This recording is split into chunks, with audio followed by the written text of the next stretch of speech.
নমস্কার বন্ধুরা, welcome back to my channel. তো আজকে আপনাদের জন্য আরেকটা নতুন ভিডিও নিয়ে আসছি।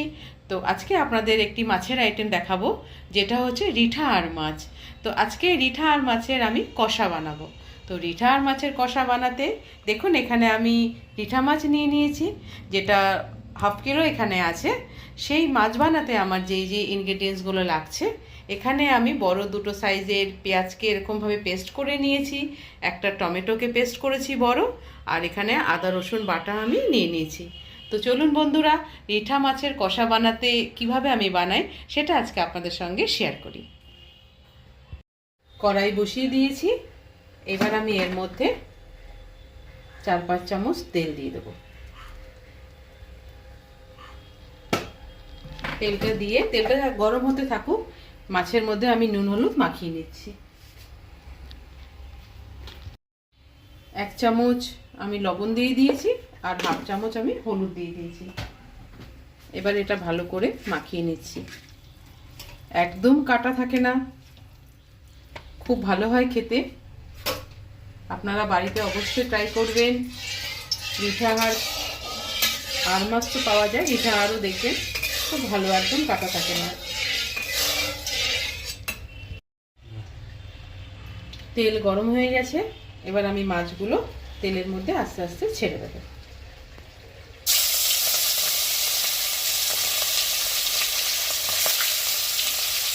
একটু লাল লাল করে মাছগুলো ভেজে আমি তুলে ফেলব।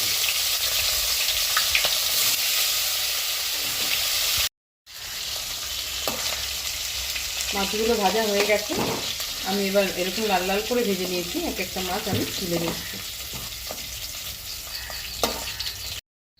ওই তেলের মধ্যেই আমি এবার এগুলোকে ফোড়ন দিয়ে দিচ্ছি, যেটা হচ্ছে গোটা জিরে, একটা শুকনো লঙ্কা, একটা তেজপাতা, আর গোটা গরম মশলা, যেখানে এলাচ, দারচিনি আর লবঙ্গ আছে। জিরে, শুকনো লঙ্কা, তেজপাতা দিয়ে দিলাম। এই তেলেই কিন্তু আমি করছি। এবার আমি এর মধ্যে পেঁয়াজ দিয়ে দিচ্ছি।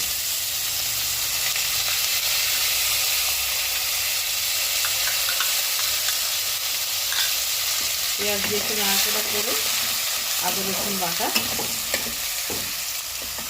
এখানে আমি দিয়ে দেবো।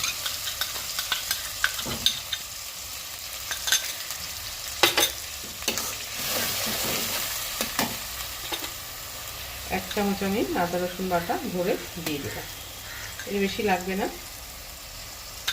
মাংসের মতোই হবে, মাখা মাখা, একটু রিচ হবে এটা।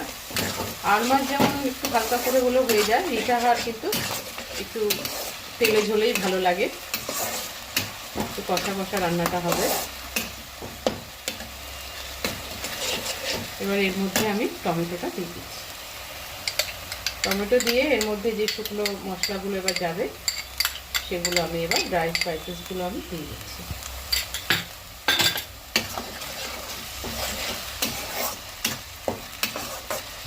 তো এখানে আমি যেই ড্রাই স্পাইসেসগুলো নিয়েছি, হাফ চামচ আমি হলুদ গুঁড়ো, হাফ চামচ ধনে গুঁড়ো, 1 চামচ জিরে গুঁড়ো, আর হাফ চামচেরও কম আমি ঝাল লঙ্কার গুঁড়ো নিয়েছি, আর হাফ চামচ কাশ্মীর লঙ্কার গুঁড়ো, আর নুন আমি টেস্ট অনুযায়ী এখানে আমি 1 চামচ নিয়েছি, পরে লাগলে দিয়ে দেবো, আপনারাও আপনাদের টেস্ট অনুযায়ী দিয়ে দেবেন। আমি সব মশলাগুলো একসাথে দিয়ে দিলাম। দিয়ে এবার খুব ভালো করে এবার মশলাটা কষাবো। একটু জল দিয়ে দেবো, মানে মশলাটা লেগে যাবে। তো আমি বাটিটা ধুয়েই অল্প একটু জল এর মধ্যে দিয়ে দেবো, যাতে কাঁচা গন্ধ না থাকে, তার জন্য খুব ভালোভাবে কষিয়ে নেব। রান্না কিন্তু কষানোর ওপরেই কিন্তু টেস্ট নির্ভর করে। যত ভালো কষানো হয় রান্নায় কিন্তু টেস্ট তত বাড়ে।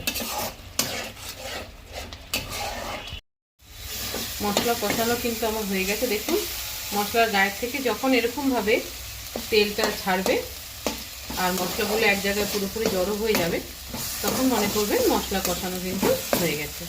এবার আমি এর মধ্যে খুব সামান্য জল দিয়ে দেবো। জলটা একটু ফুটে উঠলে মাছগুলো আমি দিয়ে দেবো।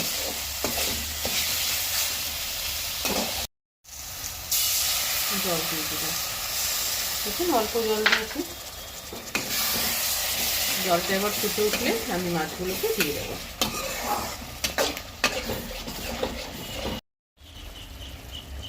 মাছগুলো আমি দিয়ে দিয়েছিলাম, দিয়ে আমার 2-3 মিনিট এরকমভাবে দেখুন মাছগুলোকে মশলার মধ্যে এরকমভাবে দিয়ে কষিয়ে নিয়ে এবার আমি নামানোর আগে একটু গরম মশলার গুঁড়ো ওপর থেকে ছড়িয়ে দিলাম। আমি ধনেপাতা দিইনি, আপনারা চাইলে ওপর থেকে একটু ধনেপাতা দিয়ে দিতে পারেন। এবার আমি এটাকে নামিয়ে দেব। আজকে আমার রিঠা আর মাছের কষা পুরোপুরিভাবে কমপ্লিট হয়ে গেছে। এবার আমি এটাকে সার্ভ করার জন্য প্লেটে নিয়ে নেব। আজকে আমার যে রেসিপি রিঠা মাছের কষা তো পুরোপুরিভাবে কমপ্লিট হয়ে গেছে। তো এখন রেডি টু সার্ভ।